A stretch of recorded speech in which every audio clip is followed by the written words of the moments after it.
Countess knew it was forbidden, but she fell in love with the stable boy. Before we dive into the story, tell me where in the world you're watching from, and if this story steals your heart, please hit subscribe. The candle light in the grand library did little to warm the room.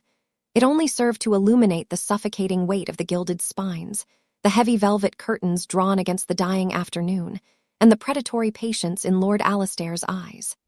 Countess Eleanor Whitmore stood rooted to the spot, the chill of the marble floor seeping through her thin silk slippers. She was a prisoner in her own home, and this man, her husband's cousin, had become her jailer. His presence at Whitmore Manor, ostensibly to await the Earl's return from London, had curdled from a social obligation into a quiet siege. He was a man who moved with a disturbing, powdered grace, his compliments always carrying the sharp edge of an insult, his gaze lingering far too long on the line of her throat where her pearls rested. They felt less like adornment and more like a yoke, a heavy, cold reminder of her station and her duty. "My dear cousin," Alastair murmured, closing the small volume of poetry he had been pretending to read. He advanced on her, his silver-buckled shoes silent on the dense Aubusson carpet. "You seem distressed. The solitude of the country must be weighing heavily upon you, with the Earl so long delayed in town. Such a vibrant woman, left to wither among the hedges." His voice was laced with a false sympathy that made her skin crawl, his eyes cataloguing her, the cherry blonde hair coiled tightly, the corseted stiffness of her posture, the stormy blue of her eyes that she desperately tried to keep neutral. He was too close now, his cologne, a cloying mix of citrus and snuff, enveloping her. "Perhaps you are in need of companionship, a distraction from the endless hours." He reached out, his gloved finger tracing the line of her jaw, a gesture of ownership that was not his to claim. Eleanor flinched, her hands trembling beneath the lace gloves she wore. "You mistake my mood, Lord Alastair. I am merely fatigued." She forced the words through a constricted throat, her heart hammering against the rigid whalebone of her stays. "If you will excuse me, I find I have a debilitating migraine. The candlelight is proving too much." It was a weak excuse, the lie of a cornered animal, but it was the only weapon she possessed. She did not wait for his reply, brushing past him, her velvet skirts whispering in protest. She fled the library, her steps quickening as she crossed the echoing black-and-white marble of the great hall. She could feel his eyes on her back, a physical weight of amusement and possession. He knew she was lying. He knew she was afraid. And he knew he had weeks yet before the Earl's return. She did not stop in her chambers. The air there was just as stagnant, filled with the scent of lavender and the expectation of duty. She needed to breathe. She needed air that did not taste of wax, perfume, and deceit. Her feet, acting of their own accord, carried her through the servants' corridor, down the back stairs, and out the heavy oak door that led to the kitchens, and beyond them the grounds. She ignored the startled look of a scullery maid, her pace never faltering until she was outside, the damp, cool air of the late afternoon hitting her face. She pulled her shawl tighter, her gaze sweeping the manicured, geometric misery of the formal gardens, and settling, finally, on the stables. It was a place she never went. It was a place of work, of sweat, of function. It was deemed improper. It was perfect. She ran, her slippers staining in the mud, her breath coming in painful, corseted gasps, until she reached the relative darkness of the stable block. The smell struck her first, overwhelming the cloying scent of Alastair's pomade. It was the scent of hay, of horses, of warm leather and honest earth. It was the smell of life, raw and unfiltered. She leaned against a rough-hewn beam, dragging the air into her lungs, her eyes closing as the tremor in her hands began to subside. "My lady." The voice was low, unexpected, and held no trace of the fawning deference she was accustomed to. She snapped her eyes open, her hand flying to her throat. A man stood in the center aisle, a curry-comb in one hand. He was broad-shouldered, his white shirt sleeves rolled past his elbows, revealing forearms corded with muscle. His skin was tanned from the sun, his hair the color of dark copper, and his eyes, when they met hers, were a startling, clear amber. He was the new stable boy, Thomas Hale, a man she had only glimpsed from her carriage window. Eleanor straightened instantly, the ingrained reflexes of her station taking over. I was just... She was at a loss. Her presence here was a breach of all protocol. Her hair was coming loose from its pins, her face was flushed, and she knew she looked frantic. She saw his gaze flicker past her toward the main house and then back to her face. He did not smile. He simply waited, his expression one of quiet, assessing strength. "My mare," she stammered, seizing the first plausible thought. "Vesta." I was concerned she was, distressed. I heard a noise. It was a transparently foolish lie. The stables were 100 yards from the house. Thomas Hale held her gaze for a long moment. He could have embarrassed her. He could have called out her lie with a simple, subservient, "As you say, my lady." Instead, his eyes softened, just fractionally, with something she could not name. Understanding, perhaps. He glanced toward the stall where her black mare was contentedly munching hay. "She has been restless, my lady," he said, his voice a low vibration that seemed to match the quiet hum of the stable. "She dislikes the wind when it comes from the east." "You're concerned as you credit." He turned his back to her slightly, resuming his work on another horse, but not before he gestured with the comb toward her mare's stall. "Perhaps your presence would calm her." He had not questioned her. He had not bowed and scraped. He had seen her lie, and instead of exposing it, he had given it the dignity of truth. He had offered her cover. In that moment, a small, unspoken pact was sealed between them, a secret born of her desperation and his unexpected, unnerving decency. Stables became her refuge. In the days that followed, Alina found herself inventing a litany of excuses, each one thinner than the last, to justify her presence at the stable block. Vesta suddenly required hand-feeding with chopped apples. Vesta's blanket seemed to be chafing her. Vesta's mood was melancholy and required the Countess's personal consolation. She knew it was absurd. She knew it was dangerous. The world of the manor, with its rigid hierarchy, was built on the separation of spheres. The mistress did not consort with the servants. She did not breathe the air of the barns. Yet the air in the barns was the only clean air she had. Each visit was a small rebellion, a gasp of oxygen before she was forced to submerge herself once more in the perfumed, suffocating water of her life. She would stand by the stall, her gloved fingers stroking the mare's velvet nose, while her attention was truly fixed on the man moving with such quiet, economic grace among the animals. Thomas Hale never overstepped. He did not engage her in idle chatter, nor did he shrink from her presence. He simply continued his work, his movements precise and strong. He would answer her questions about the horses with a sincerity that was utterly foreign to her. The men of her class spoke in coded pleasantries, their conversations a dance of veiled insults and political maneuvering. Thomas spoke of facts. He spoke of the way a horse's hoof needed to be shod to accommodate the softening ground, of the best mixture of oats and bran, of the way Vesta favored her left foreleg after a hard ride. He spoke of a world that was tangible, real, and grounded in purpose. He treated her not as a countess, a fragile piece of porcelain to be admired and protected, but as a person with a genuine interest in the animals he cared for. It was a form of respect she had never known, and it was intoxicating. Her temptation was not a carnal one, not at first. It was a temptation for the authenticity he represented. She watched his hands, roughened and stained, as he expertly soothed a nervous gelding, his low voice murmuring nonsense to the animal until it stilled. Those hands were a stark contrast to Lord Alistair's, which were pale, soft, and adorned with a gaudy signet ring, hands that had touched her jaw with such chilling intimacy. Thomas's strength was functional, not predatory. It was the quiet dominance of competence, and she found herself drawn to it, to him, with a gravitational pull that terrified her. She would resist, staying away for a whole day, forcing herself to take tea in the parlor with other neighboring ladies, enduring their vapid gossip about hats and husbands. But the parlor felt like a tomb, the tea tasted of ash, and by the next afternoon she would find herself walking the muddy path to the stables once more. The inevitable collision occurred one bright, crisp afternoon. Alina was discussing a new bridle with Thomas, or rather, he was explaining the mechanics of the bit, and she was listening with rapt attention when Lord Alistair's voice sliced through the peaceful air. Well, well, our dear Countess has developed a fascinating new hobby, such a rustic interest." He was leaning against the stable door, a sneer playing on his lips, his eyes sweeping over them both with unconcealed disdain.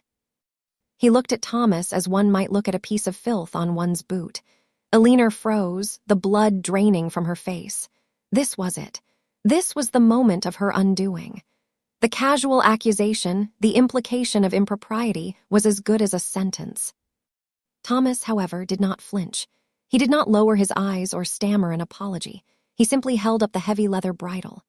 "My lady was concerned about the fit of this new curb bit, my lord," Thomas said, his voice perfectly level, addressing Alistair but keeping his focus on the equipment. "She feared it might be bruising Vesta's bars. I was explaining that the design, while severe, distributes pressure more evenly on the pole, provided the curb chain is set correctly." He then turned his clear, amber gaze on Alistair, a gaze devoid of fear. "You have an interest in equine tack, my lord. Perhaps you could offer your opinion on the port height." The question was technical, precise, and utterly baffling to a man like Alistair, whose only interest in horses was how fast they could carry him away from a gambling debt. Alistair's sneer faltered. He was suddenly on uneven footing, dragged from his world of social insinuation into a world of practical knowledge he did not possess. I leave such trivialities to the grooms naturally," he scoffed, attempting to regain his superior air. "See that you do your job, boy." He shot Alina a look that was pure venom, a promise of retribution for this small humiliation, and then turned on his heel, his cloak swirling, and stalked back toward the house. Alina was left trembling, her hand gripping the wooden partition of the stall. Thomas had not challenged Alistair. He had not raised his voice. He had simply, calmly, and devastatingly protected her, using his knowledge as a shield and a sword. He had asserted his own quiet dominance, the dominance of competence over a hollow title. He had not walked away. And as he turned back to his work, his shoulders broad and steady, Alina knew her resistance was fracturing. She was not just drawn to his world, she was drawn to him. The letter arrived on a Tuesday, delivered to her breakfast table on a silver salver by a footman who seemed to hold his breath in her presence. The wax seal, a stark, uncompromising crimson, bore the Earl of Whitmore's crest. Her husband was a man of cold precision and infrequent correspondence. A letter meant a command. Her fingers, trembling slightly, broke the seal. The words were as sparse and unforgiving as the man himself. He had concluded his business in London. He would be returning to Whitmore Manor in a fortnight. He expected the household to be in perfect readiness. He expected, though he did not write it, his wife to be the same, pristine, dutiful, and ready to resume her primary function, which was the provision of a legitimate heir. Alina placed the letter down, the heavy parchment rattling against the delicate porcelain. A fortnight, 14 days. The walls of the morning room, painted in a cheerful, oppressive yellow, suddenly seemed to be closing in. Her painful past, as she thought of it, was not a single dramatic event, but the slow, corrosive drip of her marriage. She had been married at 19 to a man of 45, a man who saw the union as a merger of property and bloodlines. Their wedding night had been a silent, clinical transaction in a cold, vast bedroom, leaving her feeling like a purchased object. In the years since, the Earl had been polite, distant, and utterly dismissive of her as a person. He treated her as he treated his prized porcelain, something to be kept dusted, displayed at the appropriate times, and securely locked away. His return meant the end of her small, stolen freedoms. It meant the return of the crushing weight of expectation, the silent, judgmental dinners, and the cold, dutiful nights. The dread was a physical sickness, coiling in her stomach. Her panic made her careless. She sought the stables not as a refuge, but as a desperate escape, her visits becoming more frequent, her stays longer. Lord Alistair, ever the opportunist, sensed her distress. His own advances grew bolder, his insinuations sharper. "You seem panicked, my dear," he'd whispered to her over dinner, his knee brushing hers under the table. "One would almost think you are not overjoyed at the prospect of our good Earl's return. You must be careful. He values propriety. He would be most displeased by any eccentricities." The veiled threat was clear. He had seen her going to the stables. He knew. That evening, unable to bear the confines of the house, she slipped out after dusk, clad in a dark cloak. The moon was high, casting the stable yard in silver and shadow. She did not mean to be seen, intending only to stand near the scent of hay and find her breath. But Thomas was there, securing the main doors for the night. He saw her before she could retreat, a huddled shadow against the stone wall. He did not speak, but walked toward her, his expression grim in the moonlight. He stopped a respectful distance away. "You should not be here, my lady. It is not safe." "Nowhere is safe," she whispered, the words torn from her. And then, to her own horror, a sob escaped. It was a small, wretched sound that she muffled against her glove. Thomas stood frozen for a beat, his internal war visible on his face, the duty of a servant versus the impulse of a man. The man won. He stepped closer, his voice low. What has he done? She shook her head, unable to speak of Alistair, unable to explain the deeper prison of her marriage. My husband, he returns in a fortnight. The simple statement hung in the air. Thomas understood. He understood it was not a joyful reunion she awaited, but the return of her keeper. He looked down at his own calloused hands, then back at her face, his amber eyes reflecting the cold moonlight. My father, he said, his voice rough, was a yeoman. He farmed his own land, leased from a baron. A good man, a proud man. Elinor looked up, confused by the sudden confidence. The baron wanted the land for his own hunting park. He found a clause in the lease, something from 100 years prior, and he evicted my father, ruined him for a whim. He clenched his jaw. My father died a year later, a broken man. I came here to work to save, to one day buy back what was ours, but I learned one thing, your class. They break what they cannot own. They see us all as property. You, he said, his gaze intense, are no different to them than my father's land was to the baron. You are just another possession. In that moment, the chasm of class between them vanished, replaced by a bridge of shared wounds. He saw her not as a countess, but as another victim of the same casual, aristocratic cruelty that had destroyed his family. His loyalty, which had begun as a defense of a kind woman, now solidified into something far more dangerous. It became personal. He saw her as one of his own. The shared confession in the moonlight shattered the last of their restraints. Their clandestine meetings were no longer accidental, but intentional, desperate interludes stolen from a world that sought to keep them apart. They met in the neglected corner of the formal gardens, hidden from the house by a high yew hedge, or in the deep shadow of the stable wall long after the other grooms had retired to their loft. Their conversations were no longer just about horses or their pasts. They were about the future, though neither dared to speak of one that involved them both. The connection was no longer a question of temptation. It was a fact, a deep, resonant pull that hummed between them, electric and terrifying. They never touched, not truly. A brush of his fingers as he handed her a late-blooming rose from the untended garden. Her hand lingering for a moment on the stable door he held open for her. These small, fleeting contacts felt more intimate, more explosive than any kiss. Elinor was consumed by the price of this new, fragile emotion. She was a countess of the realm. If she were discovered, she would be utterly ruined. She would be cast out, her name a scandal whispered in every ballroom from London to Bath. She would lose her home, her title, her family's legacy. She would be a pariah, a fallen woman with no prospects and no future. And Thomas, he would be dismissed without a reference, horsewhipped, or perhaps even jailed for his presumption.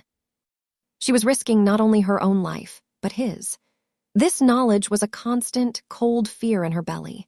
She tried to pull away to end these meetings, but the thought of returning to her gilded cage, to Alistair's predatory gaze and her husband's cold indifference, was unbearable. Thomas, and the honesty he represented, had become as necessary as air. The enemy, meanwhile, was closing in. Mrs. Finch, the head housekeeper, was a woman of rigid principles and unwavering loyalty to the Earl's reputation. She had served Whitmore Manor for 30 years, and she saw everything. She saw the fresh mud on the Countess's slippers in the morning.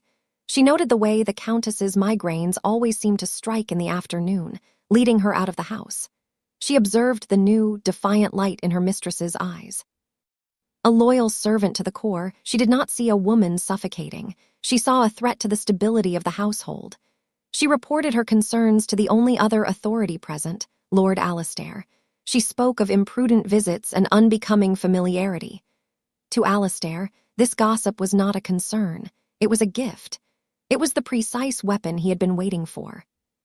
One night, the air heavy with an impending storm, Elinor met Thomas by the yew hedge. The panic was rising in her, the Earl's return now only days away.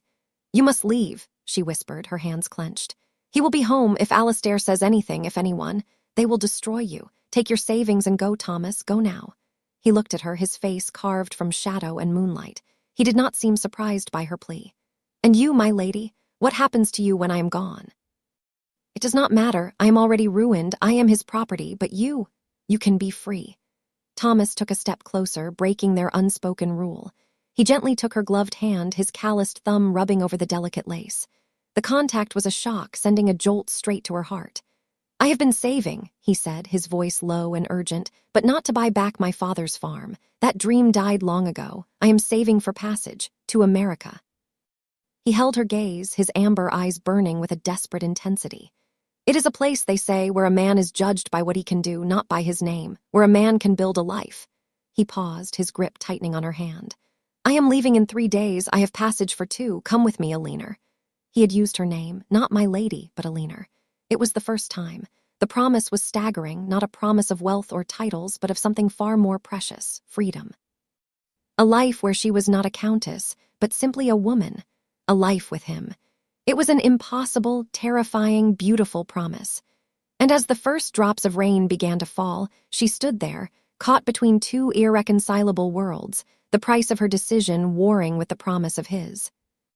The reckoning came not with the fury of the returning Earl, but with the quiet, venomous precision of Lord Alastair. He cornered her the following evening, not in a public space, but in the small, feminine parlor she considered her private domain. He dismissed her lady's maid with a wave of his hand and closed the doors, his smile chilling her to the bone. "My dear Aliner," he began, walking to the fireplace, blocking her only means of escape. "Mrs. Finch has shared some troubling observations with me. It seems your interest in the stable boy has become a matter of household gossip. Such a tawdry affair. The Earl will be devastated when he learns how his Countess has been, soiling the family name." He picked at a loose thread on his waistcoat, the picture of casual menace. Aliner stood, her spine rigid, her hands clasped so tightly her nails bit into her palms. "I do not know what you mean." "Oh, I think you do," Alastair purred. "But it does not have to be this way. The Earl need never know. I am a sympathetic friend. I understand loneliness. I understand needs." He moved toward her, his eyes glittering. "I will, of course, ensure the stable boy is dismissed and whipped for his insolence. But your secret, my dear, will be safe with me. All I ask in return is a little appreciation, a little of the companionship you so clearly crave."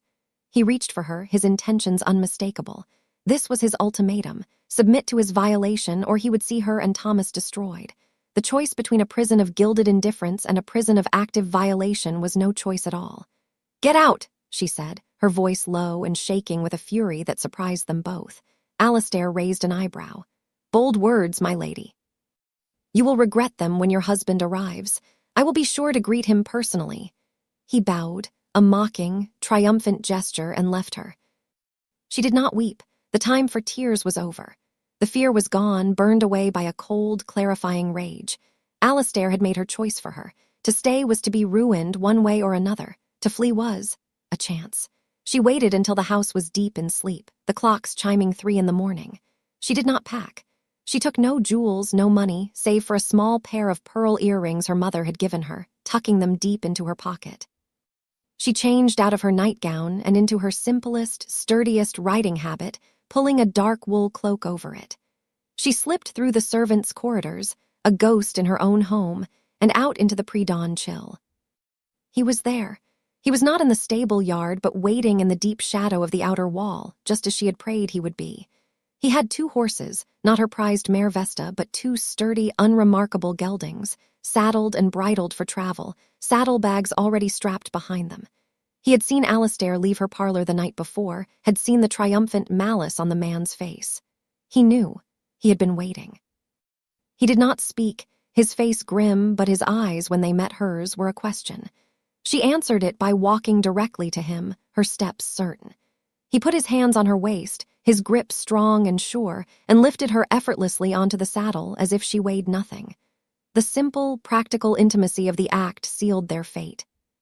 He swung up onto his own horse, and with a quiet click of his tongue led them not down the main drive, but through a gap in the hedge, onto the open meadows that bordered the estate.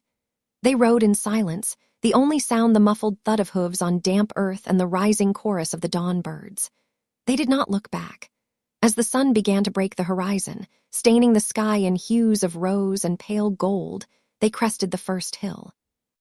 Far below, Whitmore Manor sat in its misty valley, a beautiful, sprawling prison of stone and slate. Aliner looked at it for one long, final moment, feeling the weight of the pearls in her throat, the tightness of the corset on her ribs, the crushing legacy of her name. And then she felt nothing. The weight was gone. She turned her head to the man beside her. Thomas Hale, the stable boy, looked back at her, his amber eyes reflecting the new morning. He was no longer a servant, and she was no longer a countess. They were just a man and a woman, riding west toward the coast, toward an unknown, uncertain, and dangerous future. And for the first time in her life, Elinor Witt, no, Elinor, felt completely, terrifyingly, and gloriously free.